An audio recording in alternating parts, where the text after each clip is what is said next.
7.62 at org.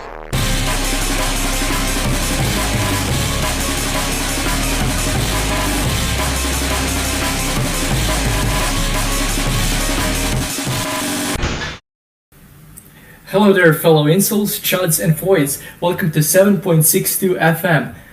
This is the very first episode of the 7.62 Network Talk Show. Today we have Aegron the Destroyer. Hello, Aegron. It's great to have you on the show tonight. Hi there, Needsel. Thanks very much for having me on. It's great to be here, and it's an honor to be the first guest. All right. Tonight I'm talking with one of the newer but truly fantastic incelcore musicians. He's well known for tracks such as Gun in His Bag, Screwed, Transgender Surgery, and many others. He also recently released his brand new album. It's called Boss Fight. It's been like a few days, right? It's a new album. Yeah, it's been 8 days now. So yeah, very stoked. It's been doing pretty well. The album's got like a couple thousand players, so I'm very stoked about that.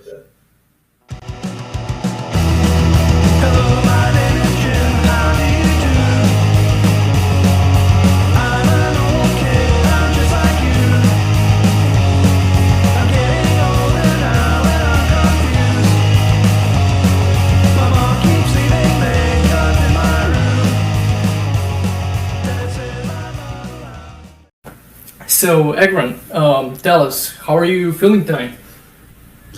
I'm feeling pretty good, man. You know, trying not to think about the crippling weight of existence, but just generally cheerful. How about yourself? I see. Also doing great. Same thing. A little bit nervous. This is the first show, but doing my best. Surprised to have you here. Okay, so we got a few questions for the tonight. We'll first start with the basic interview questions, and later we're gonna switch to fan Q&A, or how I call it, fans also ask. So yeah, that's really cool. Yeah, we got a few questions by the fans, so that's really great start. All right, about yourself. Tell us a little bit about yourself. Anything, nothing too personal, but about your private life and stuff like that. Okay, cool. I'll start with the stuff that like most people know, I guess. For the people who follow me on SoundCloud, or followed me for a while, you would know that I'm from South Africa, and then I generally go by Aegron, like an alias. But the other thing that people generally know me for is having a more punk style of music. So I have, unlike some people have very progressive styles. I do make progressive music from time to time, but a lot of it is very straight punk. And the other thing is that I'm kind of an unk. So for the scene, you know, most of the guys are around, I would say on average 18, 19 years old, with some guys being younger than that. Guys being older than that as well, like up to their mid-20s, but I'm like in my early 30s, so I'm pretty old for the scene. But I've always been into punk rock. I've always made alternative music and punk music. I took a break from it. What I can say is I've always made alternative music, but I haven't really recorded and released stuff until very recently. I see. There will be some questions about unreleased stuff later, so that's really good to hear. And I didn't know, I had no idea about your age, but yeah, it's cool to have a mature person in the scene that is not another 16-year-olds, especially these new gens nowadays. A lot of kids in the scene. All right, now about music. How did you get into incelcore, and did you make any music before joining the scene or anything? Okay, so getting into incelcore, I remember my brother showed me some stuff back in the day, and at the time, like it was, I think the bands that I listened to were Negative XP, Jezebel, Gebergely. I listened to the compilations, the MK Ultra support group compilations back in the day, and I was really amped on it. You know, I've always listened to punk rock, so I thought, hey, this is just more punk rock.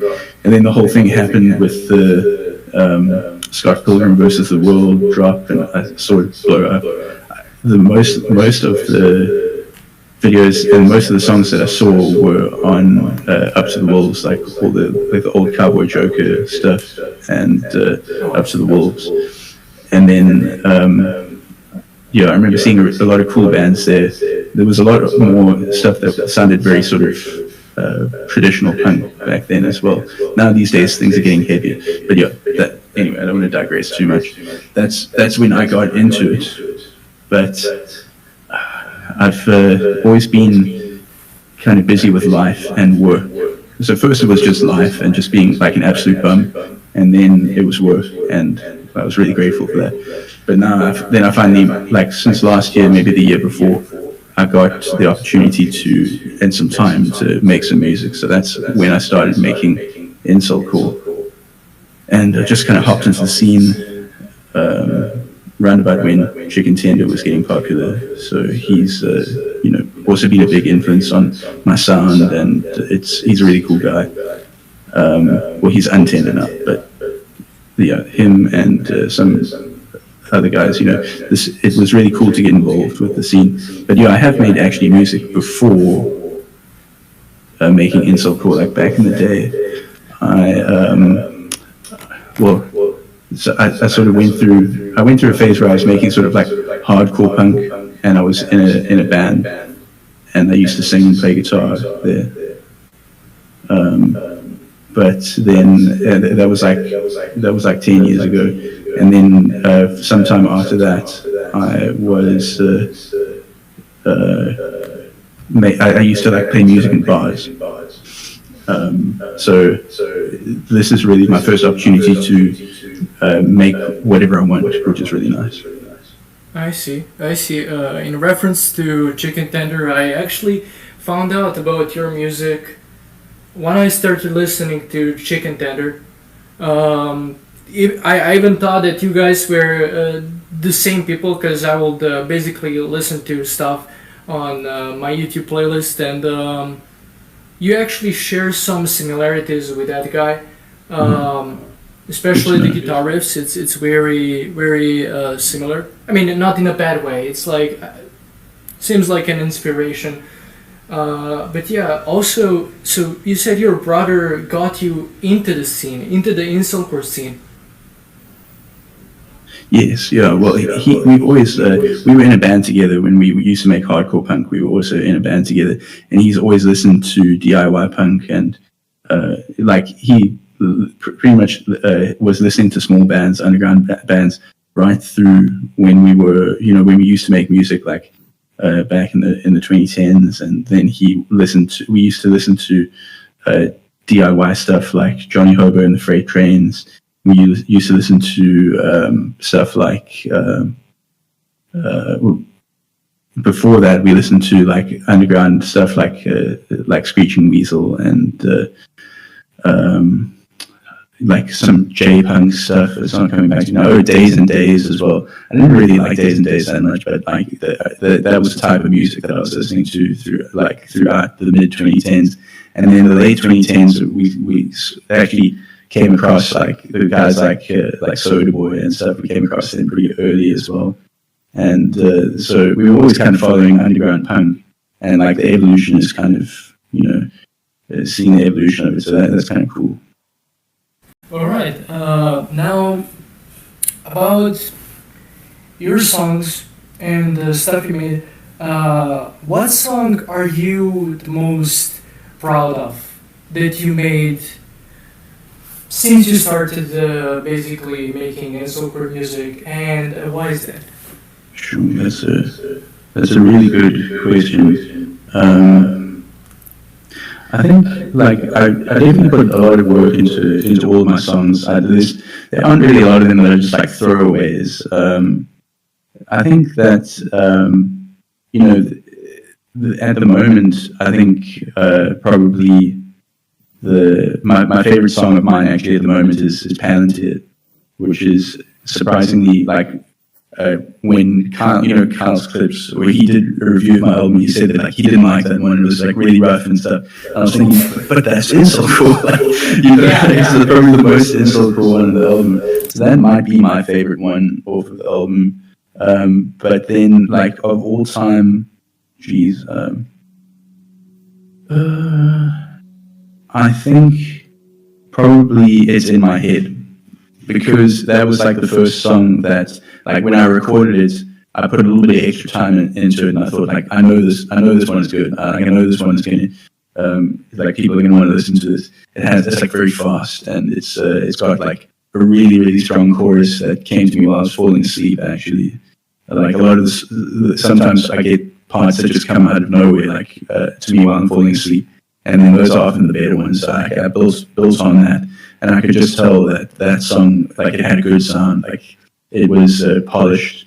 And so I sent it to a bunch of people, and then like that was really, I think before that I didn't really have an audience. Like I had maybe like 50, 100 people that would listen to me a month, but then it shot up to like 1,000 to 5,000 plays on Spotify. Sorry, not Spotify, on SoundCloud. SoundCloud is my numbers, to be honest, Yeah. Here's another question that is also asked by one of the fans, but I'm gonna leave it in this section of the live. But what are your current goals in the scene? Are you going to stay in incelcore for the rest of your life, or the life of the genre itself, or are you going to become something else in the future, like switch the genres and stuff that many musicians in the scene did earlier? No, I'm incelcore for life, bro, 100%. Oh, respect. There's I don't know. I can understand why some of the guys that have gotten very popular have like sort of distanced themselves from the scene, like, but they also, like, I can't think of one of them that isn't like at least half crazy. So I believe that they need to, that like they kind of need to. And the other thing is that when you start blowing up, I can imagine there must be people who are always like trying to throw allegations at them. I mean, we've already seen the allegations coming from here and there, and at the end of the day, like, they just want to make music, so they don't want to get embroiled and stuff. But for me, I like, one of the most fun things about this is not just me making the music. The music might evolve, but like, I'll definitely want to be in contact with all the people that I've met and all the people that are sort of making music in the same like tier as me. They're all really cool guys. Some of them are really good artists, and everyone has a really interesting story. It feels like being a part of like a world culture. I know I always sometimes I come across as like, when I talk like this, I come across as like this endless font of positivity. Like, I don't. I think that to me, that's the most the most enjoyable thing about the scene. Actually, is like the other people, listening to what other people make, having people comment on your stuff, and like the meshing of artists. It's very cool. All right. So, speaking of all those artists, who's your favorite incelcore artist so far? Who inspired you the most before even posting anything on SoundCloud?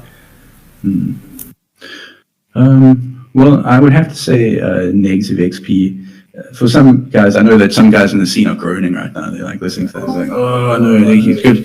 Top it's 3, fine. it's Negative XP, Fried by Forehead, and Neat, bro. But like those guys, they have a big reach. That was one of the things that I think that, in order to have the guys that are niche and doing their own thing, you got to have the people that are like going for the big reach as well. Maybe like putting some money back into the scene, which is cool. If those guys have been doing that, it's like good on them. The other thing is that Negative XP for me was the first one where I heard, and I really identified with the songwriting. I was like, this guy, and I think a lot of other people have said this as well, but this guy's writing songs about stuff that really bugs him and that like bugs a lot of people, and the stuff that people really don't want to talk about.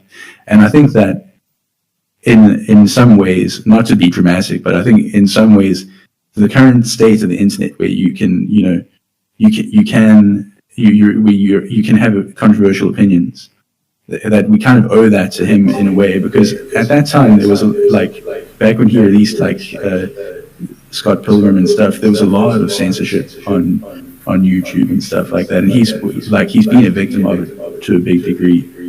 But I think it's cool the to have cancel people. culture and all that bullshit. It's Absolutely. something you're gonna go through if you're gonna like. I mean, people really don't really care nowadays, but yeah, absolutely.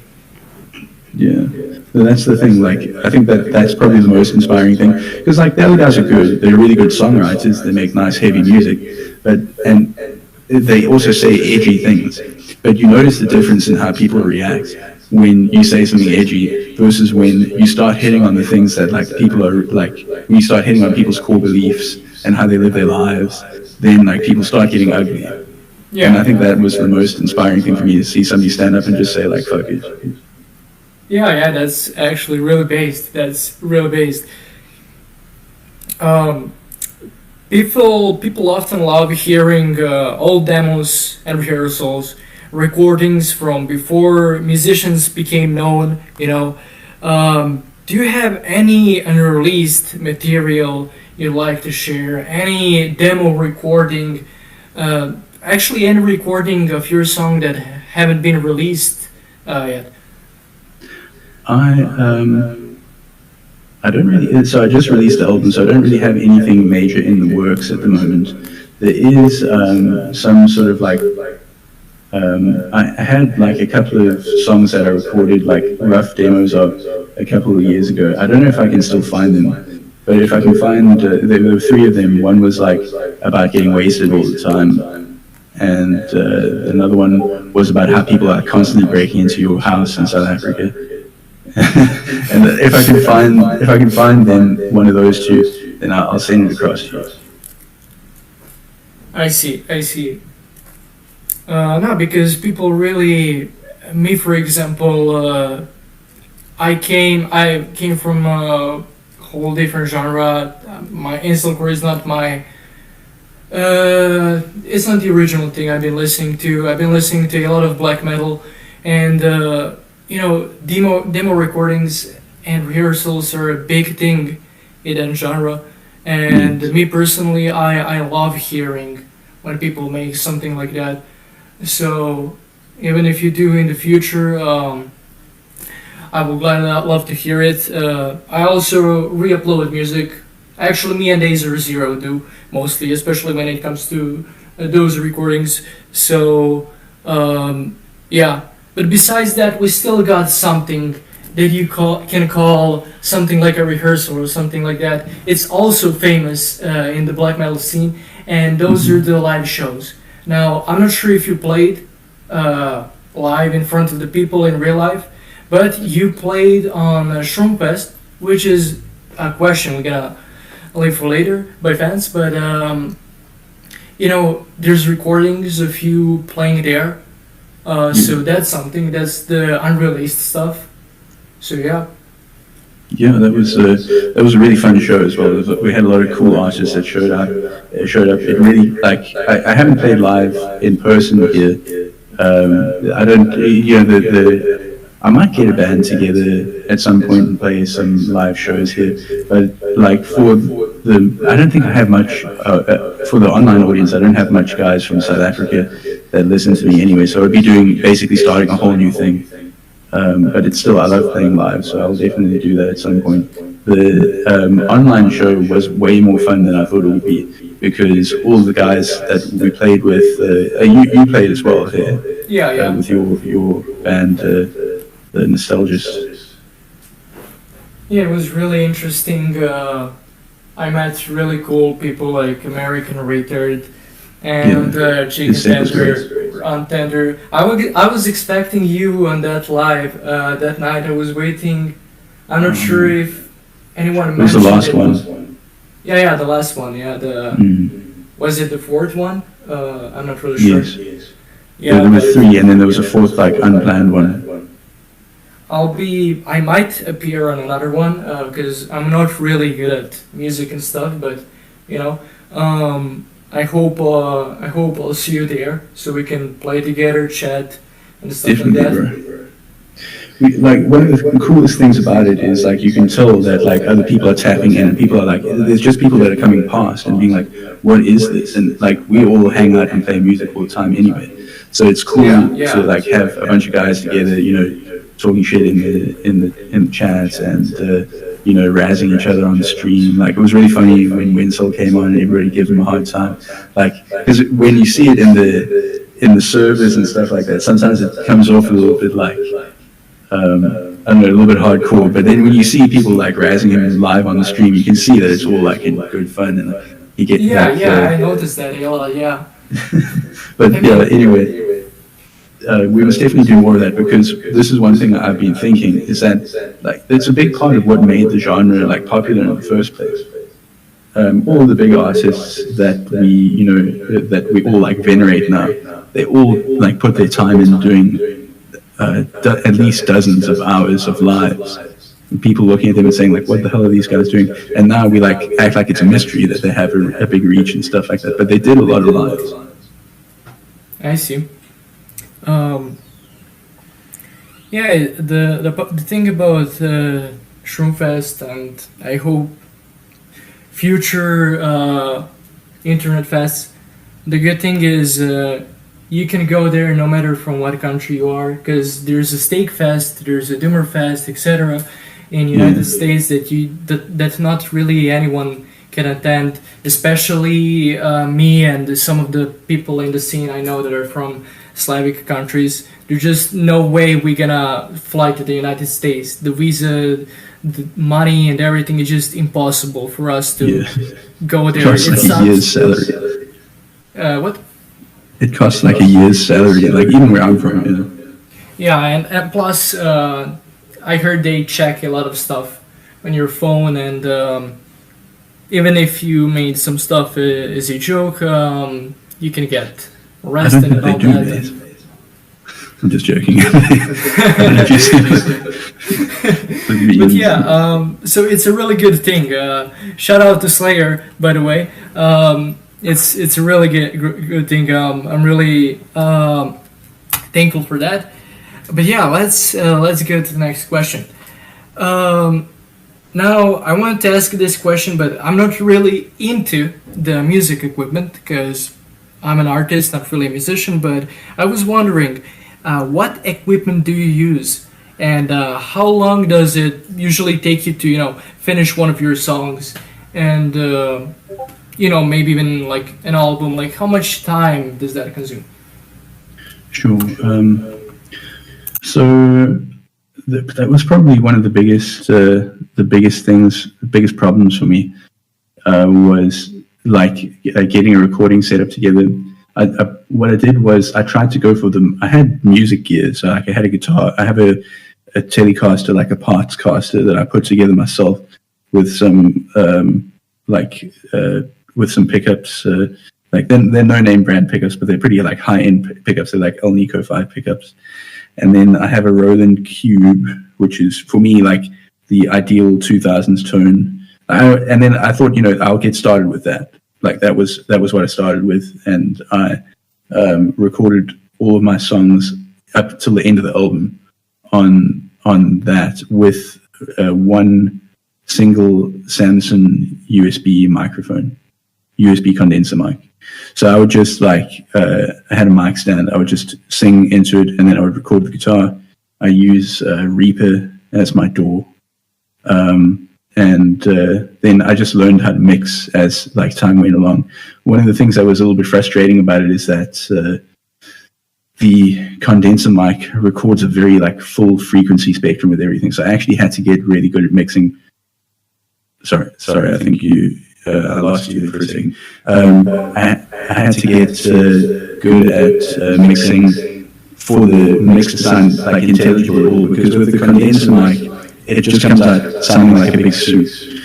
So recently I upgraded to a DI.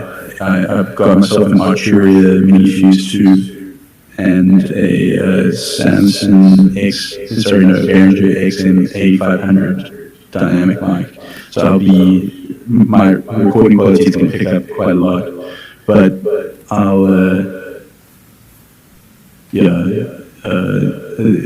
I've been, sorry, Wizard is talking shit in the chat there. No, bro, I am basically Afrikaans, bro. I'm like grandfathered into Afrikaans. I grew up English, but ik praat die taal niet goed. I see. Sorry, Wizard was just asking me if I talk Afrikaans. I do talk Afrikaans. It's a South African language. But I mean, he talked about. It is a little spoiler for the second interview with Wizard, but he knows Hebrew, so he will be talking Hebrew for one part of the class. So I don't know why he's not Jewish. He's not Jewish. He just gotta learn from the anime, you know. So Shalom, bro. Shalom, bro. Yeah, that's an interesting fact. But yeah, how long did it take you to make, songs and stuff like that? How much time does it consume? It's pretty quick actually. I don't really obsess over stuff. It's like I get it out in normally like 2 or 3 days. Sometimes I'll spend a little bit longer on a song, like maybe like a week. And the album that I was working on, I think because it was such a big batch of stuff, and I wanted to get the sound consistent. I started recording some of the songs in sort of like the beginning of April, so the end of March. And then it took me like 2 full months to get the album out. Like it was done at the beginning of June, and I gave myself 2 weeks for like posting and marketing and stuff like that. That's really cool. Kind of relatable because that's also how much it takes me to make music. But it's also really surprising because you do make really quality stuff, and I wasn't expecting that you managed to make all that quick. But yeah, thanks, bro. That's nice of you. Yeah. The thing is, like, I think my stuff is like structurally very simple as well. Like I have some solos and some leads here and there, but it's mostly just vox, guitar, drums. You make everything by yourself, right? Yeah, I do the whole thing. Right. The bass and the drums I do in a DAW, because I don't have a bass guitar right now. Yeah, I don't use bass at all. I used to do drums, but no longer do that because my music is kind of offbeat and all that. But yeah, it's fine actually. I don't really notice because I don't know. The music is just fine. I think I listened to all of your tracks, so yeah, it's really great. And about the tracks, spoiler alert, but do you have any upcoming tracks or projects you can tell us about? So I do have 2 projects actually 3 projects that are actively in the works. So one is one that I'm producing. It's called Radium Tea, and it's hopefully I'm going to get a collab with Untended on that one. He seems to like the track. That's great. I've really been looking forward to doing one with him. And then there's another 2 tracks which are being prodded by other people. I'm doing one with Capihara. He's got a really cool sound. Like, I don't know if you know Capihara. Maybe I heard of him. He was also on Gamergate. Like, he had 2 really good songs on Gamergate. And they were like, he has like this really like sort of thick, grungy sound, sort of similar to Smelly Tacos, but they have very different sort of sonic feels. Like, I would say like Tacos is more like sort of like sad and like, I don't know, like, whereas Capihara is more like sort of like angry. And they both make really good music, especially for where they are in their musical careers. They're kind of just starting out and finding their sound. They started off like on the right foot. But anyway, I'm doing a collab with him, and then there's one with another guy called Dead Shady, who is a French guy. He's actually just like he makes some like. Admittedly, he makes some like losercore music, which is not the best. But he definitely has like an incelcore spirit. That's like about half of his stuff is kind of incelcore, and it's been really fun to work with him. He's actually been listening to me. He's like one of my day ones. Like before he even started making music, he was listening to me back in like the beginning of 2025. Oh, that's really nice. That's really nice. Yeah. Also, a really good artist. Yeah, I mean, I'm not really introduced to that many new artists because I still mostly listen to old musicians and all the stuff from the past because in 2020, well, at the end of 2024, there was this new gen wave in the scene that was really terrible. The heartbreaker wave. Yeah, it was really gay and stuff, and I was like, fuck this shit, I'm just listening to old stuff, until you guys showed up. You, Setlist, and Untender, Chicken Tender, whatever, I still call them Chicken Tender, are actually the best ones so far. You got this old sound that I'm gonna talk about later. Setlist also has really unique sound, and Chicken Tender, well, just like I also just wanted to mention that we have a track that's in the works as well. We haven't really I know we haven't really we've got an idea, we've got a theme, we each have some lyrics. We haven't really collabed yet, so that's why I didn't mention it originally. But we definitely have started now that I think about it. So yeah, definitely the Aegron and Nostalgist collab coming out as well. It's gonna be pretty crazy, right? Yeah, definitely. It's really great. I also heard you're soon making a song with that Nostalgist guy. Never heard of him, by the way, but heard you're making a song together. It's about some schizophrenic redneck killing people in the woods, as far as I remember.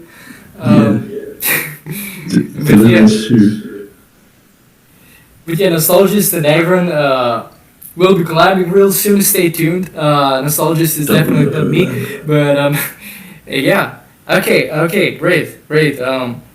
Now we are switching to more personal questions.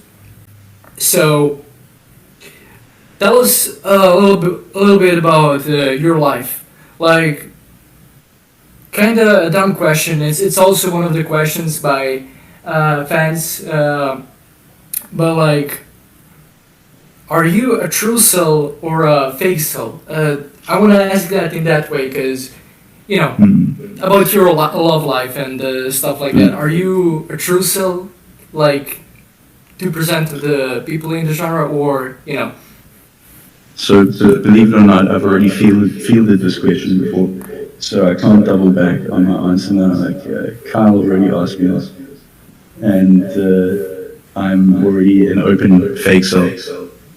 So that's it's unfortunate, but I'm going to put a positive spin on it.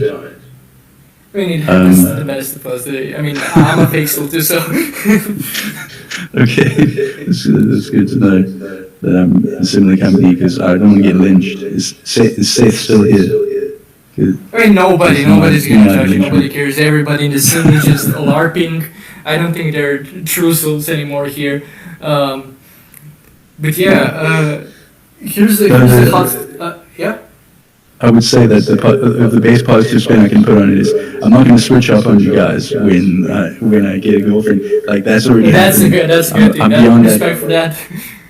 I'm not like 17 and just like it's been 2 months since a girl talked to me. Like I've been through that. My life still sucks, but I have a girlfriend, so I'm not gonna switch up on you guys when I get a girlfriend and pull it below ground or get drunk. That's a good thing. I mean, I had a friend in the scene that I'm not gonna mention his name or anything because it's just stupid to do that. But yeah, he was a true soul and all that. Never had a girlfriend.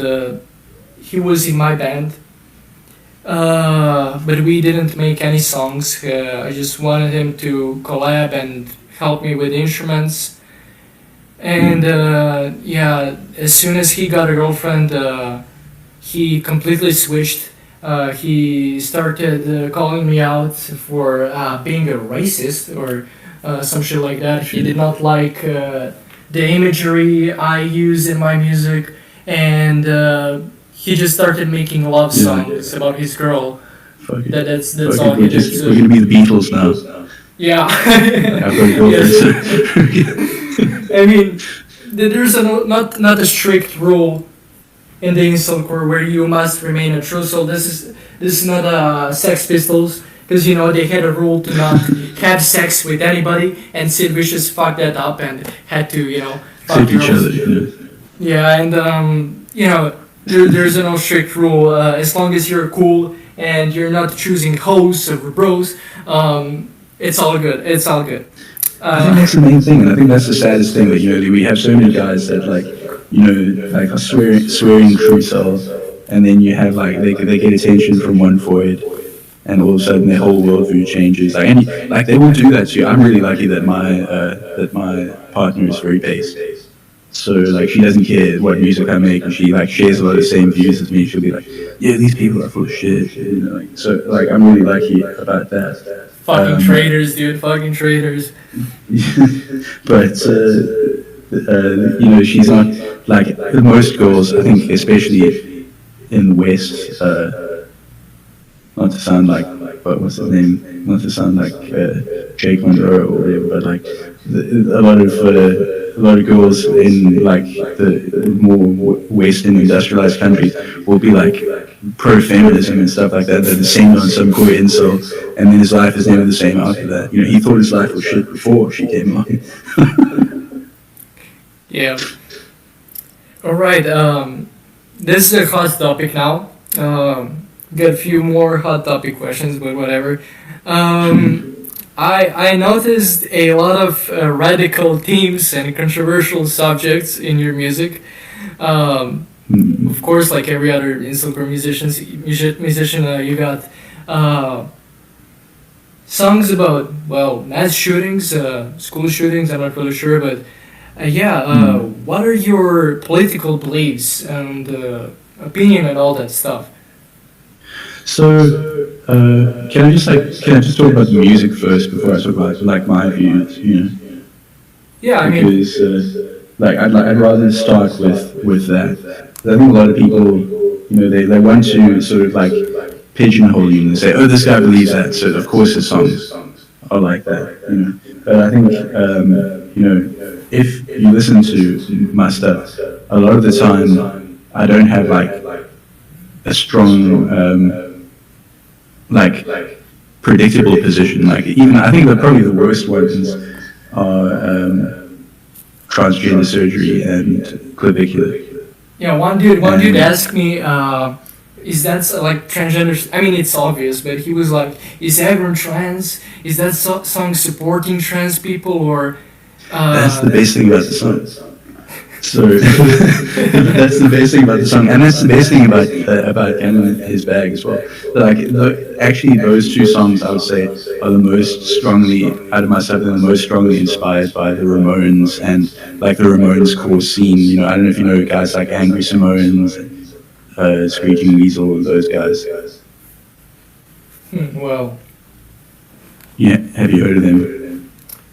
Not really. I mean, when you mention Ramones, yeah, but so they had like a whole spin-off scene of guys that that tried to make music like them in like that evolved out of like hardcore, and I listened to a lot of that stuff. So the best thing that the Ramones used to do is they would look at a topic and they would just kind of like get into the issue without really expressing any views, and that's really what I wanted to do with those two songs. Just sort of make a scenario where like Gun in His Bag is about a kid who is like hating his life, and he has got his hands on a gun, and he wants to go to school and like shoot people, and whether you like it or not, that happens.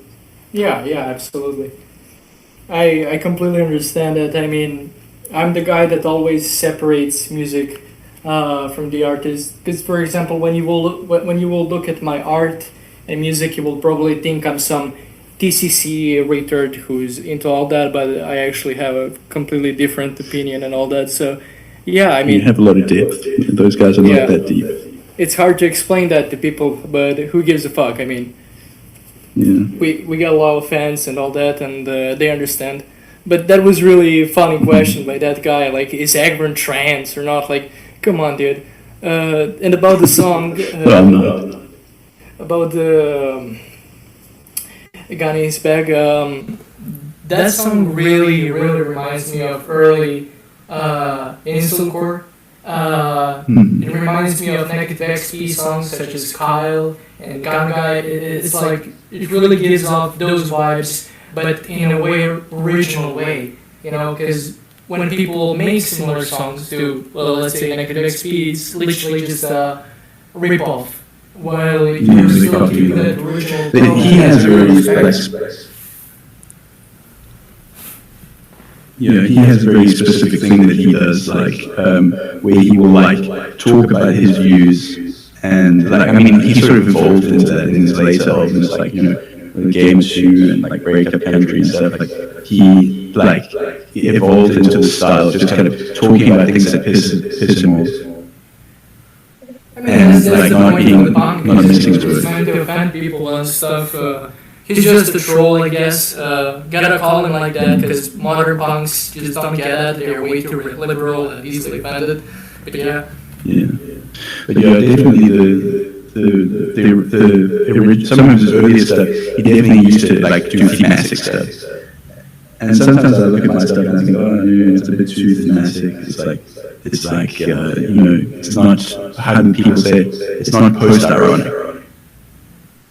But I think that it really tackles. It's cool to listen to some stuff that you're like people in the shops and you're like, turn that shit off. Why is that guy talking about transgender boy? Like, but you can't really tell whether I support it or whether I don't support it. The whole point of that song, and I think I just want to go into that just for the people who are interested. It follows basically the life of a kid who his parents are trying to force him to be trans. And the whole point of doing that was to kind of point out the absurdity, like that may very well happen. And like if you want to listen to that and support it, then you're crazy. And if you so if you can listen to a song about a kid that is being forced to be trans by his parents and just like support that in the name of like I don't know whatever the fuck they support it in the name of, and you're just cool with that, then you're a piece of shit. And if you listen to that and you think like he should die because he's trans, then you're probably also a piece of shit, you know. So like I like to go along the line, go along the razor blade. that's cool. That's cool.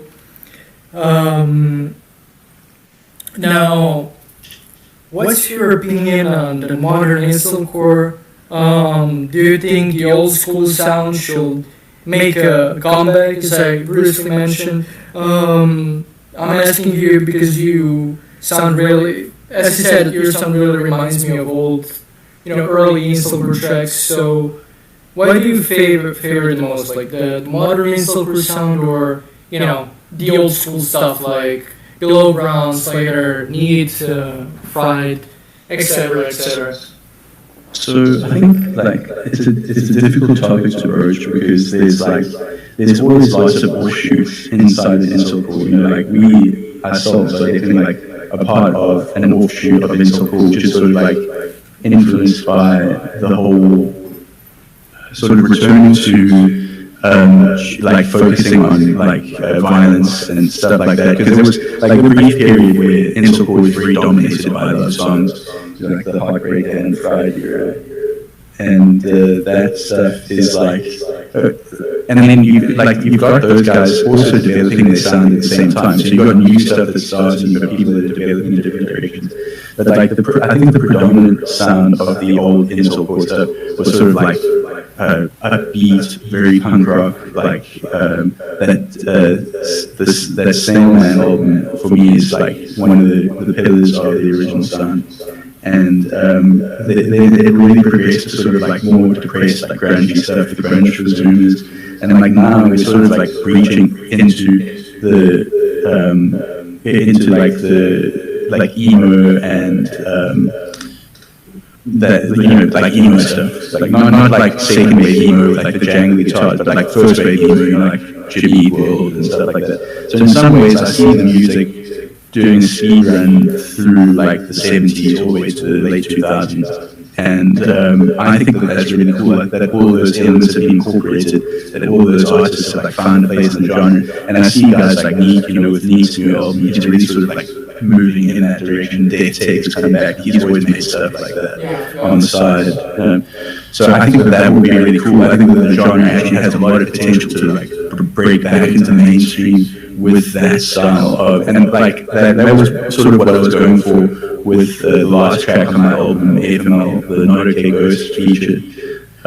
It's got a very sort of like thick melodic sound where the chords change very subtly, and then these sort of like repetitive chanting vocals. That is something that you found a lot in that sort of first wave emo stuff. But I don't know. That's how I feel about the artistic direction of incelcore. I think it's very. I think it's going through a big change right now. People getting like the middle of the road stuff is getting very popular, and people are also sort of finding new niches. I already asked you this. I mean, I asked you one part of this question, but some of your music contains, you know, active shooter references and DCC vibes, like on in his back, for example. So, what's your opinion on the shootings, like shootings in general, that are currently happening in the United States? Well, obviously, like, I condemn violence. I condemn the, like, I'm not, like, going to, I don't want to come out and support that stuff. One thing I can say is I find it really gross when people, when people, like, unironically put school shooters and serial killers on a pedestal. Like, but that whole thing, like, we haven't had a documentary, we haven't had a fluff piece on the Columbine shooters. Yet we've had a fluff piece on the on who was that guy with the glasses? They had that Netflix show about him, that serial killer. Jeffrey Dahmer. Yeah, the Jeffrey Dahmer show. Like, to me, that was really disgusting. You know. That they're trying to make him look cool, and they make him look weird at the same time, but you can see what they're doing. Like, and I think it would be really bad if we let the TCC stuff get to that level, because it's a much more accessible sort of like level of violence for people. But the other thing is that it's also good to have for people to be allowed to have that type of discussion, to pass around that type of material, because it doesn't help anybody to just try and like shove it under the rug. Yeah, exactly. I mean, sadly, people are romanticizing and fetishizing those people a lot. And yeah, now when you mentioned Jeffrey Dahmer, not just the Netflix show, also they made another one on Ed Gein and two more killers. And there's also this TCC part of the internet that is just full of those TikTok girls romanticizing those killers, making those edits and stuff. They do that for the... Okay, I'm not gonna really mention the school shooters because I don't want this banned on YouTube. But yes, they you might have to edit out some of this anyway. Yeah. They're just doing that shit, and now it's in incelcore. I mean, yeah, incelcore was always about all that stuff, but none of the musicians, maybe some of them, but you know, none of the musicians were really into that. They were not like those fangirls or anything. They were just doing stuff for the joke or because they were edgy teenagers at the time. But yeah, to me, it's just one huge pedo grooming ring that is just disgusting. And yeah. It's one thing to do stuff in the name of being like edgy, or you know, making like making art that disturbs people, or even expressing yourself. Like, I mean, sometimes being a kid that gets picked on, having and like having gone like my nickname in high school was serial killer. So that I had that sort of like experience of people like looking at you and being like, what the fuck is wrong with you? And you identify with those guys. You like, there's something about you that's different. But like it's different when you see like utter normies and fangirls and stuff like that doing it. You just got to think to yourself, like, what are we going to do next? Like, you take like it's one of the when you identify with it, it's one of the parts of yourself that you honestly that you find a little bit gross and disturbing. But when you like just want to look at other people and put it on a pedestal, I don't know, it's really cringe to watch normies get into it. Yeah, true. Speaking of those people that you influence, that I'm not sure is it really good idea to mention that, but whatever. One example of incelcore influencing those people, which I do not support, none of us support that and don't want to be part of that, is the San Diego shooters who recently, like those two LARPers who tried doing shit at the mosque. You can literally see they were even fucking listening and following my friends online and stuff like that. And if you are, I'm talking to the viewers, if you're one of those edgy kids on the internet, in the scene, do not do that shit. It's not worth it. Yeah, it's not you worth can it. listen to the songs, you can relate. I know we are all black-pilled doomers. I understand it, but there's no need to start a fucking shooting, alright? It's fucking gay and stupid. So, yeah. Yeah, also don't go to music for your political views. Don't go to music for like I don't know. This stuff is supposed to. I feel like for people out there that are really suffering with these thoughts, that this stuff actually helps them. That it's an outlet for them. Yeah, there's something different about these guys that claim to be influenced by the scene and they go and do shit like that. Like, we're all kind of, I don't know. I don't want to say too much about it. No, you're right, because back in my edgy days, instead of committing some shit like that, I will listen to the music, I will relate to it, and the best alternative for that is just by making some kind of art, like I did back in the days when I was making Newgrounds or making music. So there's so many alternatives that you can choose instead of committing a pointless attack that nobody's going to like, and people are just gonna make fun of you and you're gonna fuck up the whole scene. Anyways, there was somebody else who said this as well, another artist. I can't remember if it was, I think it was like Henry Rollins or something.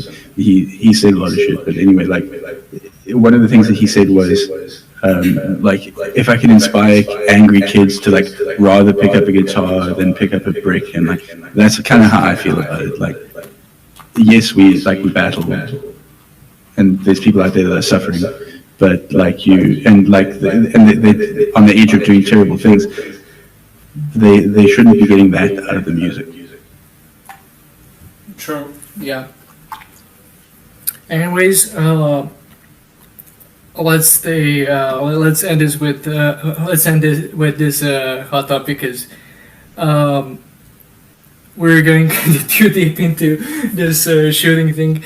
But yeah, you guys got the point and everything. The last question, before we start with fan Q&A, this one is kind of generic.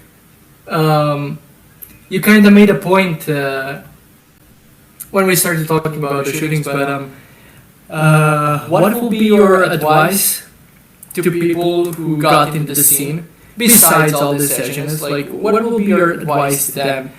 And also an advice about the music, like people who just got into it and want to start making art or music or anything. What are your advice for those people?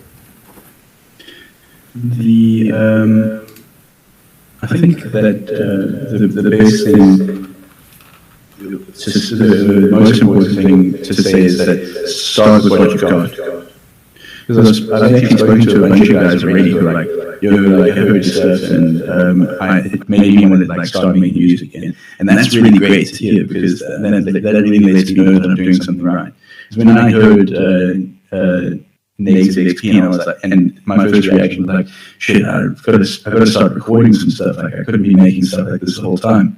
That's really what you want. I started making music in the first place back in the day because I heard the Ramones, like a 30-year-old record, and I was like, I could totally do this. This is fun. And like, I think it's very important that there is some democratized music out there. Like, so much of the music that we listen to is like overproduced, and comes from like giant, and like, but like what's crazy is that, like something like Fried by Flora now getting 1.5 million monthly listeners. The dude did everything from scratch, start to finish, as a kid, and that has made, like, for better or for worse, a whole huge percentage of this next generation start picking up their guitars again, and that's really what we need. Yeah, sure. I mean, Fried did a lot of. I really like his early stuff, because he started like, not like every musician. He still started like. He has his raw music too. I really like the raw recordings he did back in the day, and yeah, that's good advice. You gotta start from what you have. That's another thing I learned in the black metal, because there's a thing called the raw black metal. It doesn't matter if you don't have a studio or a high quality microphone or don't know how to do drums.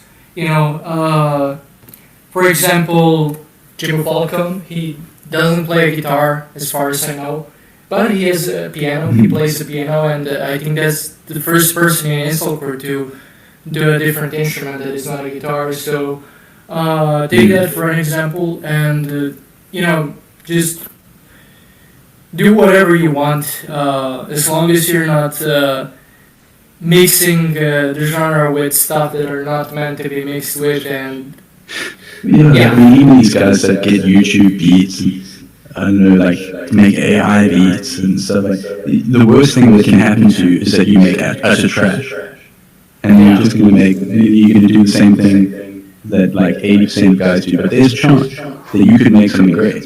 And so if you want to make music, start with what you've got, even if it is YouTube beats and AI beats and stuff like that. Just try and pick ones that are good, use your ear, tell your parents, hey, look at this thing that I made, can I get a guitar? Start with what you've got, and then even if it doesn't sound great, you can start moving towards what you want. I see so many guys, like my first comp that I was on was that Gamergate comp, and like I think half of the guys there didn't even play their own guitar, like they used synth guitars or YouTube beats.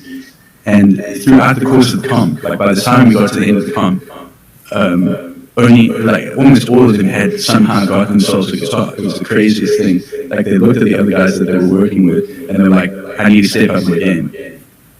So that's how quickly it can happen. Okay, so fans also ask about your profile picture. Someone asked. What's the story? What's the lore behind your profile picture? Like, who drew it, and what's that character meant to be? Who's that character meant to be? My bad. So it was actually just originally a picture of me at the range, and then I like put a filter on it and put the little like thing over my face. And it like heavily deep fried it and posterized and stuff like that. So I kind of made it myself from a picture of me at the range. I thought it was a pretty cool picture, and I used it to replace the old picture of me, which was just like this like really awkward close up of my face. Yeah, it's a way cooler picture. Okay. Two people asked about you joining the 7.62 network. Now, I'm not sure if I made this public. The current members are Mango Red and Setlist, and I recently added you to that one Mango's group chat, asking you if you want to be part of it, since we're collaborating and stuff. So yeah, tell us about that. It seems like a really cool project. I'm stoked to be on board. I think Aegron Zero is also in there. Oh well, he makes art for me because I met Aegron Zero before I knew he was into incelcore, which was a big surprise because we were basically doing stuff, following each other on Newgrounds, and I asked him about joining, but he really don't want to be mentioned too much and all that, which I really respect. But he does some. Sorry. Art.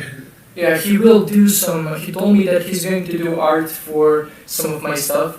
If Mango Red gets interviewed, we will be using the upcoming fan art that he's gonna do. I will be using the. He already did a fan art of Ethel Wizard, but he will make another one, which will be for.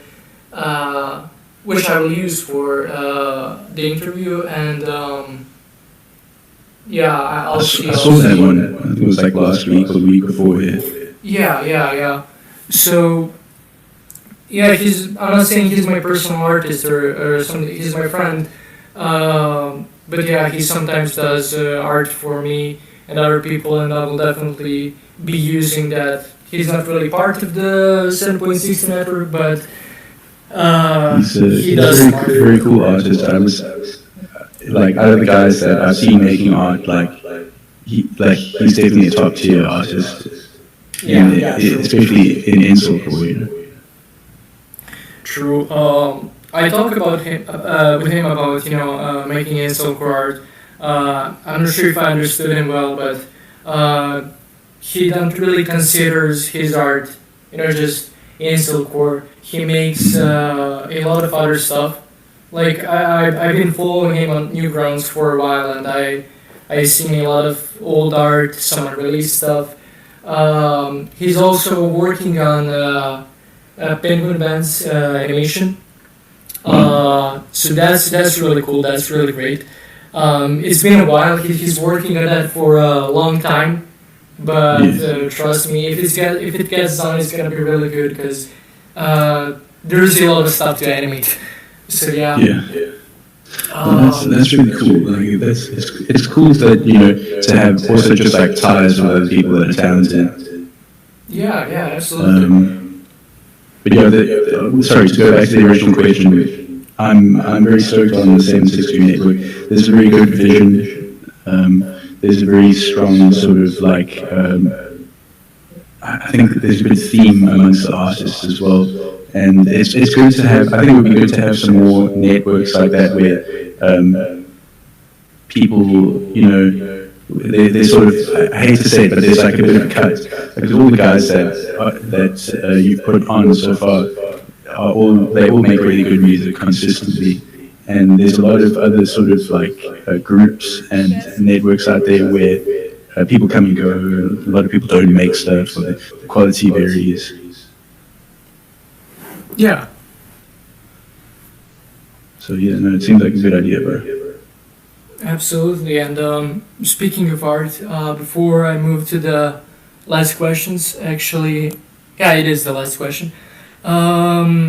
Speaking of art, I just want to mention the background you're seeing right now on the screen is made by incelkrieg. He's a really talented artist. He makes really cool designs. Make sure to check out his Instagram. I will leave it in the description. He does art for me. So yeah. Now when you mention Aegron Zero, the next question is actually by him. But yeah, Aegron Zero asked, what are your thoughts on Shroomfest and playing live in general? It's a good question. I think just following on from what I said before, I think that I really like playing live. I want to do more of it, and I think that more guys should make an effort to play live. Like, we should all kind of independently and together make more efforts to have like small events like that, just have more lives like how Untended does and stuff, because the potential is crazy, and it's just a really fun experience. Yeah, true. You get to to be honest, I mean, I'm gonna answer to this question too. Like, I think my favorite part about the whole thing is that I got to meet, I got to meet, famous artists, especially Chicken Tender, and it was really great talking to them, as I said at the start of the podcast, and yeah, it's really good thing. Yeah, that's another great thing about it, is that like you are forced to play on the spot. You play with guys that are way better than you. You play with guys that are way worse than you. But the vibe is just really good. Yeah. You kind of. That's why I managed to play anything, because I was like, oh, okay, not everybody has a great microphone. Not everybody is really that good. Lying on tracks. Yeah. I mean, it doesn't really matter. Some people have jet engines in their bedroom. Yeah. It doesn't really matter if your music is good or not. It's all about vibe and talking with other people, hanging out. It's more of a cool hangout than a live concert, So yeah, it's really great thing. Once again, big shout out to Slayer. It's really great thing. Yeah, that was really fun. Anyways, okay, so that's it for questions. Those are all questions. Not sure if there's any more fan questions. Let me see. Yeah, that's pretty much it. Some people start leaving random shit on my profile. They're not really like. Okay, Blockscrow asked, "Is it really smelly?" What do you mean by that? So yeah, we're gonna. Not sure how we're gonna answer that, but is it really smelly? I'm thinking. I think I have made references to being really smelly before. Normally, when people are like, "Oh, hey, there's Aegron," somebody said on one of my videos. Oh, sorry, not videos. Someone said on one of the tracks on my album that I smell like a flower. So I said, definitely not, and I put a picture of skunk there. So I don't know if that's what he's talking about, but yeah, it's very smelly, bro. Also, Race Bowler asked, now I definitely already asked you this question, but if you have anything to add, that will be cool. He asked, what was your intro in the scene?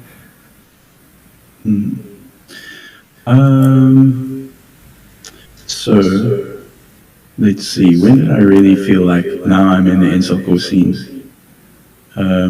Okay, so there's two ways that I can answer this. The first time I made music, I thought, I'm making punk music, so I must be making incelcore.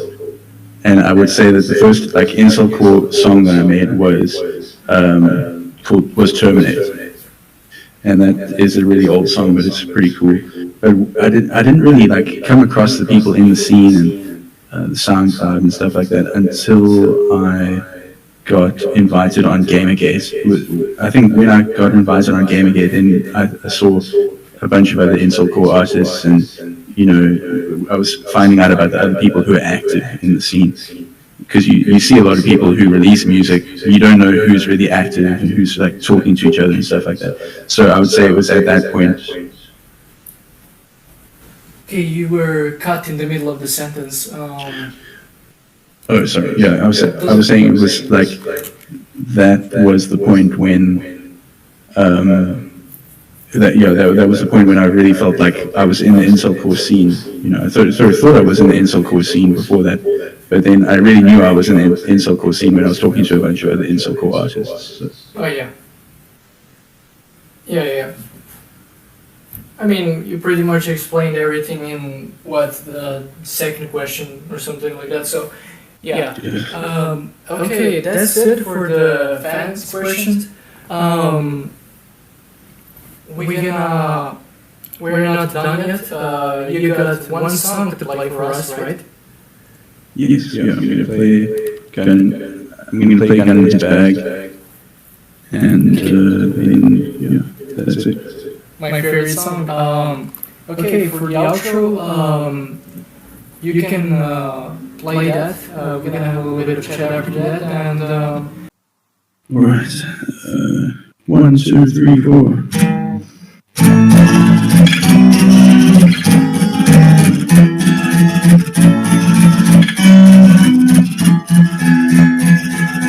Jimmy's got a gun, he keeps it under his bed. Sorry, wait, one more time. Jimmy's got a gun, he keeps it under his bed.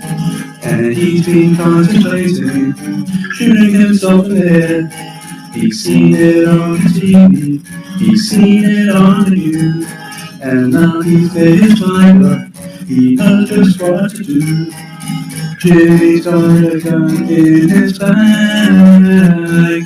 Jimmy's got a gun in his bag. Jimmy's got a gun in his bag. Jimmy's got a gun in his bag.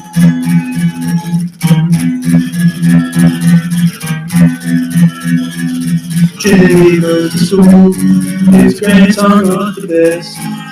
That won't ever soon, cause he knows what is next. Walking through the hallways, walking past the gym. Now he pulls his gun out, and everybody screams. Jimmy's got a gun in his bag. Jimmy's got a gun in his bag. Jimmy's got a gun in his bag. Jimmy's got a gun in his bag.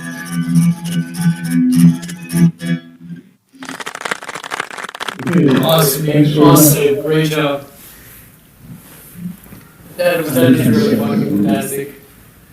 You gotta do some acoustic recordings in the future. Like, it's really good like this. I really like the way you play and everything. Really, really great Sort of stuff. the easy listening incelcore. But yeah. Thanks, Greg. Alright, that was our guest for tonight, Aegron. Thank you so much for being on the show. I hope there will be a lot of cool new stuff in the future.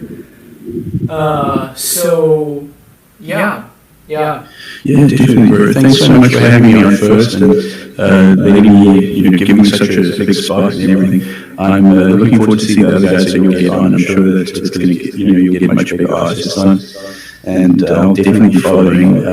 You've been really considerate and really professional. Like, I'm spraying anything we get on me, and you sort of discussed everything first.